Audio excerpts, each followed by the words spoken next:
So, una, snake, may ahas sa relasyon. Mga kapiksi, may ahas, may umaahas sa relasyon nyo.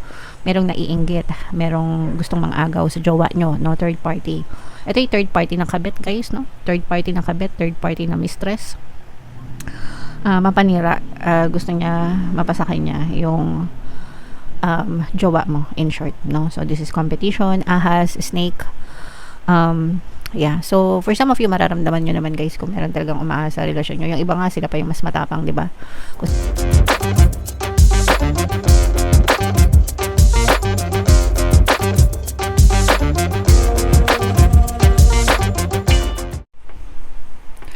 Hello guys, hello Virgo, welcome back to Pinay Pixie Tarot. Ang pamagat ng episode natin for tonight is OOTM, Oracle of the Month, para ngayong March, para sa Virgo, Sun, Moon, Rising Sign, and Venus. So meron tayong tatlong set ng decks dito, guys. Ito yung para sa spiritual message natin, ito yung sa life messages, and ito naman yung sa love life, mga kapiksi.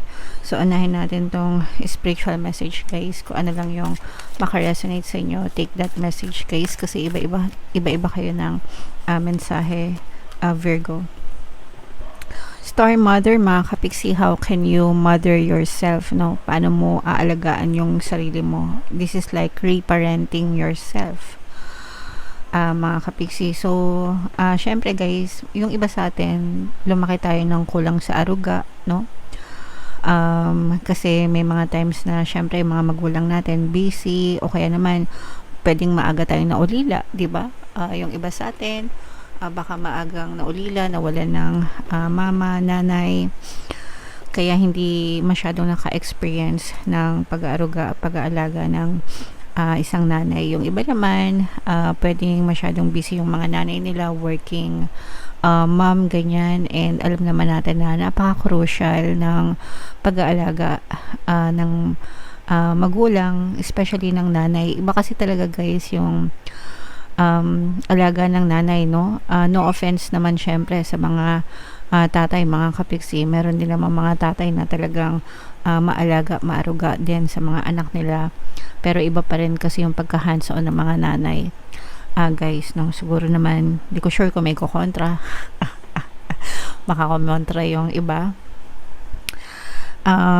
But yeah, kung kulang tayo sa aruga, mga kapiksi, kahit na matanda na tayo, guys, kung walang nag-alaga sa atin, tayo yung mag-alaga sa sarili natin, mga kapiksi, no? Tayo yung mag-alaga sa sarili natin, guys.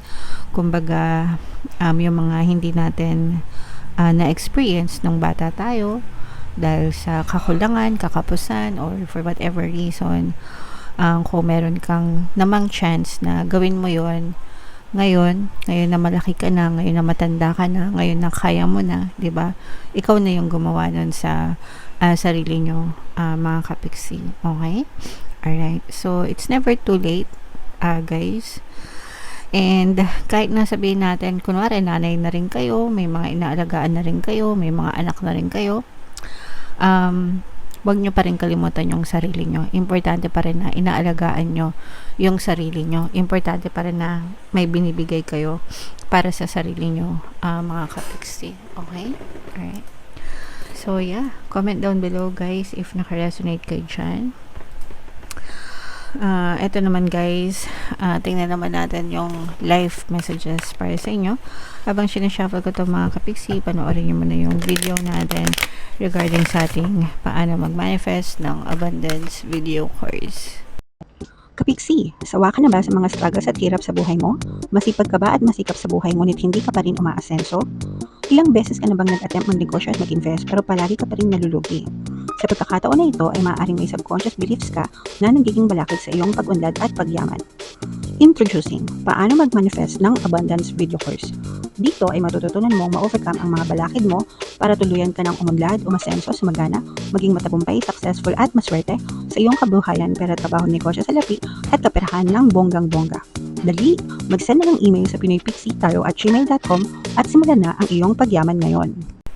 Alright, so sa lahat ng gusto mag-avail ng course, guys, mayroon tayong paano mag-manifest ng abundance video course, paano mawala ang third party at magkaroon ng harmonious na relationship, paano pabalikin si ex vice breakup. Sa mga interesado, guys, mag-send lang kayo ng email sa pinoypixie@gmail.com. So, ito yung mga life messages naman para sa inyo. We have Archangel Raphael in reverse and reflection in upright. So, ito guys, ito yung reminder, paalala, especially sa kalusugan. Kasi baka nagkakasakit kayo, baka may mga dinadamdam kayo, tapos ini-ignore nyo, no? Huwag nyong i-ignore mga kapiksi. Always remember guys that health is wealth, no? Kaya, health is wealth, yan yung pinaka kayamanan natin sa buhay natin. Syempre guys, no, lahat naman tayo may expiration, lahat naman tayo nakikiraan lang dito sa mundo. But if we can stay longer, di ba? Longevity mga kapiksing. If we can stay longer na malakas, malusog, masaya, syempre we have to take care of ourselves, we have to take care of our health, physical, mental, emotional, and even yung spiritual health natin, mga kapiksi, no? Pag-ingatan natin kasi lalo na kung nasa Pilipinas kayo guys, napaka mahal magkasakit, no? Parang wala kang karapatang magkasakit pag nasa Pilipinas ka dahil napaka, hindi ko alam bakit ganun. Napakamahal ng gastusin sa ospital mga kapiksi, no? So, yeah. Basta wag nyong pag-ingatan nyo yung sarili nyong kalusugan guys. Importante na kapag kami nararamdamang hindi maganda guys, kung meron din lang kayong chance na magpa-check up, magpa-doktor, gawin nyo na kaysa sa lumala pa, kasi pag lumala pa guys, mas lalong mahirap mga kapiksi, okay? Mas malalong mahirap, mas lalong magastos guys. And ito naman ay reflection. Ito ibig sabihin nito guys, nagmumuni-muni kayo, no? May mga pinag-iisipan kayo, probably yung mga na-experience nyo sa buhay, pinag-iisipan nyo, or nagmumuni-muni kayo kung ano yung mga nagawa nyo, ano ba yung mga gusto nyong gawin. Parang ano to, deep thoughts, mga kapiksi, all about yourself, all about your life. Minsan talaga ganun, dumadaan tayo sa stage na ganun guys, no, na meron tayong mga iniisip, no, nagkakaroon tayo ng mga realization, yung mga gusto natin gawin dati, ayaw na natin gawin ngayon, iba na yung gusto natin, ganyan, tas minsan nagkakaroon din tayo ng mga doubts, ng mga duda, and okay lang yan guys, no. Tao lang tayo, normal lang na magkaduda. But if you feel like doing something na tingin mo is makakabuti para sa'yo, syempre gawin mo, hindi pa huli ang lahat, mga kapiksi, no? So yeah, isip lang ng isip guys. Libre lang naman yan mga kapiksi. Alright? So yan yung message para sa inyo, Virgo. Ito naman guys ay sa love life mga kapiksi. Habang sinashuffle natin to guys sa mga naghahanap ng mga pampaswerte, meron tayo guys money shaker jars at saka itong mga pampaswerte bracelet. Nasa screen yung WhatsApp number ko. Mag-chat lang kayo. May kita nyo rin yan sa description tsaka sa comment section mga kapiksi. Ito'y dalawang magkaibang mensahe guys. Kung ano yung makaresonate sa inyo, take that message kasi iba-iba kayo ng sitwasyon at saka alam nyo kung ano yung sitwasyon na pinagdadaanan nyo. So una, snake, may ahas sa relasyon mga kapiksi. May ahas, may umaahas sa relasyon nyo. Merong naiinggit, merong gustong mang-agaw sa jowa nyo, no? Third party.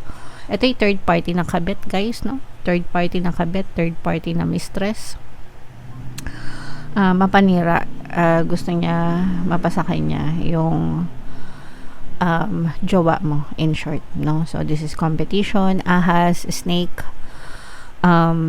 Yeah, so for some of you, mararamdaman nyo naman guys kung meron talagang umaasa sa relasyon nyo. Yung iba nga, sila pa yung mas matapang, di ba? Kung sino pa yung mga kabit, siya pang mas matapang, sila pa yung nang-aaway dun sa mga legal, mga kapiksi. I'm sure maraming makaka-resonate dyan, guys, okay? So yung iba sa inyo, ganito yung na-experience. Meron tayong subliminal guys, kung gusto nyong i-save yung relationship nyo. Yung mga subliminal sa third party para mawala ang kabit o third party para mawala ang balakid, pampaloyal, at saka para ikaw ang piliin. So yung mga subliminals na yon guys, pwede nyo pakinggan para mawala yung third party sa relationship nyo. Meron din tayong video course guys, paano mawala ang third party at magkaroon ng harmonious na relationship. So applicable din siya dito sa mga nakaka-resonate dito. kung gusto nyo guys, okay? And ito naman ay kabaligtaran kasi ito ay unconditional love. Ibig sabihin talagang mahal na mahal nyo ng isa't isa yung isa't isa. Mahal na mahal nyo ng partner mo yung isa't isa, no? So mahal mo siya, mahal ka niya, happy ever after naman yung itong type of energy na to. So kung matagal na kayo, lalo pang magtatagal yan, lalo pang madudugtungan yung relationship nyo, mga kapiksi.